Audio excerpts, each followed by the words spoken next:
I mean, you can't sit down and say, okay, I got all these students, and we'll get that pencil and try to project where we will be, but we actually don't get those results back until they come back. Well, where we were was at 88. And if you remember in your packet, anything below 100 was what? Failing. But believe it or not, even with that, there was growth. Once you have the growth, and we had 58% of our kids at that time graduating, it pushed us up to low performing, okay, which is great. But that score was not. This past year, we grew 21 points. And that's a lot, because if you look again, if you're a student of, you go to the website and you look at growth for different schools, most schools grow 5, 6 points, 12, 13, but 21 is phenomenal for us. Now, I'll explain to you in just a little bit how we helped that along a little bit. But we did not meet growth in one area. Our math grew, but our English did not. That just meant the year before, I think we had 52% of our kids to pass. This past year, only 48. Because we did not meet growth, we didn't get bumped up to academic watch, is what I was hoping where we would be. This year, our hope is that we meet growth and we grow. In order to get academic watch, we need to grow 24 points. We did 21 this last year, and if y'all don't believe, 21 was phenomenal. I'm telling you, 21 is phenomenal, so I commend the students for getting more focused on what they were doing. 24 is right here at reach. We fine-tuned some things we did last year to this year. Our students are more focused than they were before. If we get that 24 points, performance-wise, we get to academic watch. But if we meet growth, I know it's a lot of ifs in there, and it's dependent upon the test, we will be successful next school year. So I need prayers. I mean, I promise y'all, I believe in it. Before we get ready to take this test, from here on till we get ready to test, and we have 7 days, school days, we need to be praying and saying you need to do the very best you can on that test. Because not only this is a school thing, but it becomes very individual. Because our students cannot go to another level. They can't graduate if they don't pass those state tests.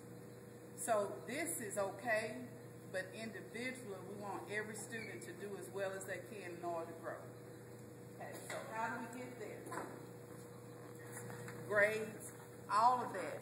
So your teacher's job is very important too. Now, do we have the very best teachers in the world? No.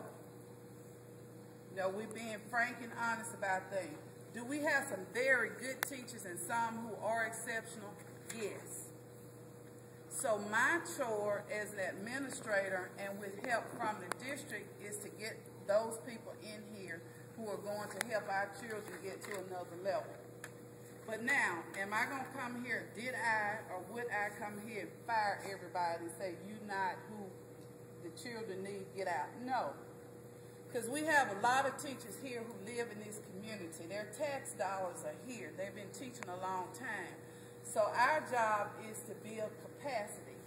I can't throw this baby out of school because she doesn't score advanced on the test. I have to help her get better. It's the same thing for teachers, because I think in 8ly they want to do that. But do we have to be in there and check up? Yes. I mean, because we're human. There are days I want to get behind my desk and just shut the door and just go to sleep. Sometimes they get that headache like that. But it's paramount that we get quality people. And I say that a lot of you have relatives who are in education maybe. You need to move back here. We're doing good things. You need to learn. And it's going to be even more important as we transition to Common Core, which is more rigorous, meaning harder. That test is harder than the tests that the kids are already taking today.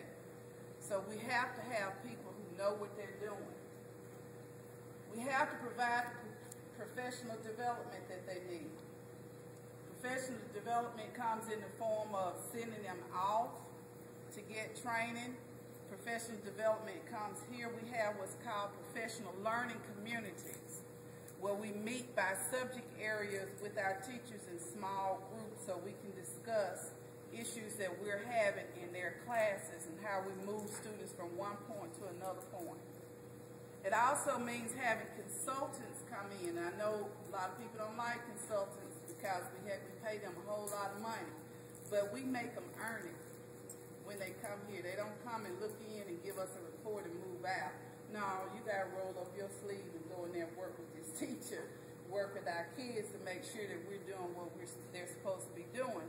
But if I have an expert, if I have somebody and I don't know, and there are a lot of things I don't know, I can't go in and do physics. I can study it probably and do it, but right now coming in and teaching. So if I have somebody that can come in and help my teacher to teach it better, then that's the person that I want there in the classroom, but they're held accountable for what they do when they come here as well. We have to teach bell to bell. Now, is that happening? No. I mean, our kids are here. For some teachers, yes. For a lot of teachers, no. But these are challenges that we have to fix. If we get to a point where everybody's doing those things, we're going to get that much better. Do the kids want to come in and learn bell to bell? No. No. They're going to try to do everything they can not to get focused and on task. So our chore is to get them interested in what we're teaching so that they want to learn, they want to progress. Differentiated instruction, that's a big word, and all the thing it means is we need to teach the way kids learn. A lot of teachers teach the way they learn, or I teach how it feels comfortable for me. But you have different types of learners. I'm an auditory learner. I can listen and hear what I need to hear without watching. Y'all can tell I don't do that hands-on thing very well.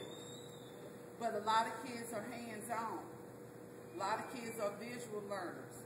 So our kids need to know the different learning style modalities and teach to those things as well as the interests of our students. You have to make it relevant. Because what I hear a lot of times, this is boring. This is so boring. But what we have to do is let them see how what they're doing is going to help them move forward. We have to make it hard enough. You know, we have some students making A's, but when we get those test scores back, they fail. We failed them because we haven't provided the instruction that they need in order for them to be more successful. So we have to teach at the rigor that they need. And we have to do it during the school day because 85% of our kids ride the school bus. If they miss that bus, a lot of parents don't have a way to come in. That's another community thing that we have to look at. You know, we through our title funds are having remediation 2 days a week, and some of the kids don't stay then.